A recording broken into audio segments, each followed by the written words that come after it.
گرایه کردم آقا خب خیلی بهتر و بیشتر از من بازنشسته جز بعد این جریان امور باشید، این جریان حق و حقوق تضییع شده ما باشید و صدای ما رو فریاد بزنید. وقتی تو دوتار منفعل نشستی دیگه چه انتظاری میره از بقیه؟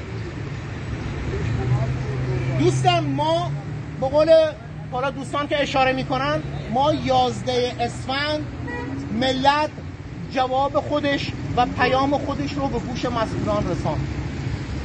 به ادعای خود مسئولان که 40% مشارکت بوده، خب چرا 60% مشارکت نکردن آقایون مسئولین؟